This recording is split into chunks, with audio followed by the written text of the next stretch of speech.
इतर ठिकाणी कदाचित काही समन्वयाचा अभाव असावा किंवा माहिती घ्यावी लागेल नेमकं काय घडलंय कशामुळे. पण स्थानिक आमदारांवर त्या जबाबदाऱ्या सोपवल्या होत्या की त्यांनी आपापले मतदारसंघ पाहावी अशी अपेक्षा आहे. विकसित महाराष्ट्राचा कौल आहे. ज्या पद्धतीने पंतप्रधान मोदी साहेबांनी देशामध्ये एकंदर विकासाची पावलं धडाधड उचलायला सुरुवात केलेली आहे. लोकांना विकास पाहिजे, नुसता टीकेवर लोकांचा आता विश्वास राहिलेला नाही. काहीतरी कन्स्ट्रक्टिव्ह काम झालं पाहिजे ही सामान्य माणसाची अपेक्षा. आणि ज्या पद्धतीने देवेंद्र फडणवीस राज्याचे मुख्यमंत्री या नात्याने आणि रवींद्र चव्हाण प्रदेश भाजपाचे अध्यक्ष या नात्याने ज्या पद्धतीने कामाचा धडाका लावलेला आहे त्याला प्रतिसाद लोकांनी या ठिकाणी दिलेला आहे. आणि आपण पाहिलं राज्यामध्ये सर्वात जास्त प्रमाणात नगराध्यक्ष आणि नगरसेवक जे आले ते भाजपाचे आलेले आहेत. आणि त्यामुळे भोकर याला काही अपवाद राहायचा प्रश्नच उद्भवत नाही. भोकर हा मला माझ्यावर प्रेम करणाऱ्यावर आणि आमची कन्याश्रीच्या चव्हाण आमदार या ठिकाणच्या आहेत त्यांच्यावर मनापासून साथ देणारे हे लोक या ठिकाणी आहेत. भोकरच्या आगामी 5 वर्षाचा जो काही विकासाची संकल्पना आहे ती पूर्णत्वास निर्णय बाबतीमध्ये लोकांचा कल आपण पाहिला.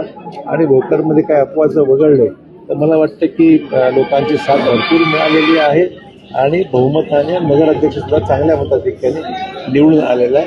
जनतेचे आभार मानते. त्याच्या तुलनेमध्ये नांदेडमध्ये फारसं भाजपाला यश मिळालं. नांदेडमध्ये भाजपाकडे आज 2 नगरपालिका आणि बाकीचे 3 नगरपालिका कोंडलवाडीचे 3 नगरपालिका आणि इतर 2 अशामुळे 5 नगरपालिका या भोकर आपल्या भाजप ताब्यामध्ये आहेत.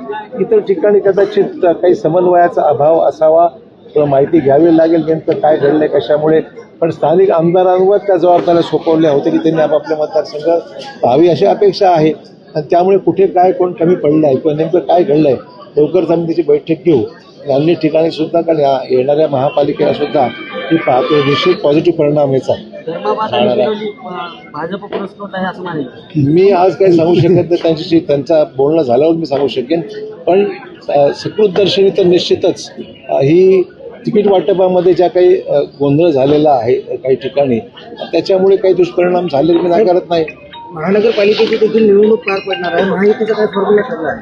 नाही, महायुती असायची चर्चा आमचे स्थानिक जे लोकप्रतिनिधी आहेत ते आणि शिवसेनेच्या 2 बैठका झालेल्या आहेत. अद्याप तो निर्णय झालेला नाही. पण मला वाटतं आजच्या निवडणुकीनंतर जे चित्र दिसतंय महाराष्ट्रामध्ये ते लक्षात घेता नांदेडमध्ये सुद्धा सगळ्याच राजकीय जी काही युतीमध्ये जे पक्ष आहेत त्यांनी भूमिका घ्यावी आणि महाराष्ट्राचा किस्सा सुद्धा नांदेड महापालिकेमध्ये आपल्याला गिरवता येईल अशा पद्धतीने सकारात्मक वातावरण निश्चित निर्माण झालेलं आहे.